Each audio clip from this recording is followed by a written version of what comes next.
This is J. Randall Wilkerson, author of the Heart Failure Recovery Plan, Successful Heart Regeneration Using Metabolic Enzymes.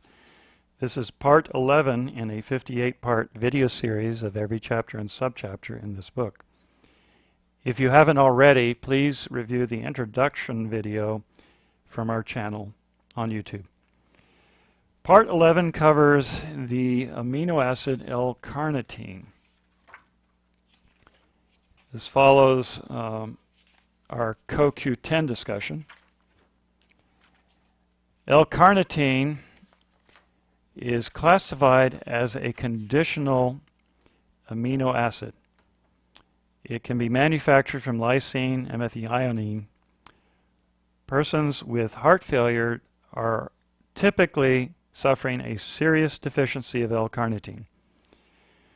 Carnitine is a compound found abundantly in healthy heart tissue because it transfers ATP energy production through fatty acids, which is crucial for heart energy source and recovery from heart failure.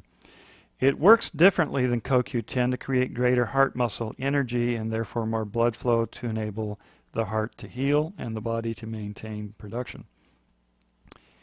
In many clinical studies, mortality rates for test subjects taking carnitine are dramatically lower even among patients who have already suffered major heart attacks. It was not until 1973 that disease conditions were discovered in humans because of carnitine deficiency. There are three main types of carnitine on the market. The most cost-effective method for restoring damaged heart muscle output is carnitine fumarate.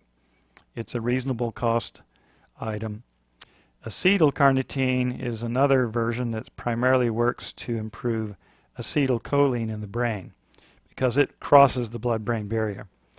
Many clinical trials actually review a third type called glycine propionyl L-carnitine, or GPLC. It performs very well in establishing blood serum levels of carnitine, yet it costs 400% more than carnitine fumarate from the same brand. You can boost absorption 200% by taking carnitine fumarate with at least 500 milligrams of lysine. An early clinical study in 1992 discovered that carnitine had deficiencies among persons with heart failure, and when they added it to the diet, 55% of the test subjects improved so much that they were moved to a lower heart failure class. A lower heart failure class generally means that you can improve to full recovery, and that is to the point that you are not terminal, you're not dying. 66% of those test subjects have been listed as improved. There are many more clinical studies listed in the book. One listed in Cardiology magazine in 2010 showed improvement in test subjects even with mild heart failure. Now, there is one false alarm study, and these studies, I call them false alarm studies because they're created strictly to cause persons to avoid using the supplement. Who funds the study? We don't know exactly in every case, but what happened is there was an article that appeared in Nature magazine saying that carnitine causes heart disease. Very few people actually read the report. What it involved was a sensational fraud study in which they took mice, not humans, that were genetically engineered to be vulnerable to heart disease. Then they checked the intestinal bacteria of the mice for TMAO because it has been known in mice to cause or accelerate the development of heart disease, especially in the presence of carnitine from meat. Now, no evidence in humans exists to support this study. It was totally a groundless theory based on no real evidence. A urinary excretion of TMAO is higher with tomatoes, soybeans, peas, cauliflower, carrots than with beef, yet those foods do not trigger heart disease. Other test subjects were reviewed, mainly women who had the extremely low level of exercise and also were smokers.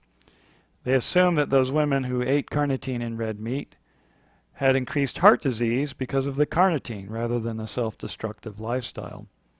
So follow-up studies highlighted these anomalies and showed that humans need carnitine, this major amino acid, for heart failure recovery. A clinical test listed in this book often starts at 2 grams or 2,000 milligrams of carnitine per day. With all enzymes, it's best to take them with food spaced out over the whole day. So we recommend starting with 1,000 milligrams at breakfast, 500 milligrams for lunch and dinner. You could increase the quantity and still be fine, but start off with lower dosages and see how they work. Some medicines can cause carnitine deficiency. For example, valproic acid, which is an antiepileptic agent, can exhaust your carnitine levels. Some chemotherapy drugs will eliminate it. And as we grow older, we absorb much less from our diet. Insufficient carnitine can lead to many other different diseases, and it also is useful for removing lactic acid from heart muscle tissues. So when you're engaged in exercise, you may feel weaker if that lactic acid is not removed. In summary, the kidneys remove excess carnitine from the body through the urine. So therefore, side effects are very rare and minor. For some people who are susceptible, it can include diarrhea, insomnia, or the formation of trimethylamine, which is a gas that smells like rotten fish. But in general, clinical trials have gone as high as 9,000 milligrams per day. Take what you need to restore your energy level. Don't take any extra. That concludes this part. My name is J. Randall Wilkerson. I'm the author of the Heart Failure Recovery Plan, Successful Heart Regeneration Using Metabolic Enzymes. This book is available at Amazon in print and Kindle edition, at Apple iTunes in the iBooks version, on eBay in the print edition, and from the publisher Wilkerson and Hughes, P.O. Box 777, Altoona, Florida 32702. Just include a check for $24 and we'll send a copy right out. Thanks for listening.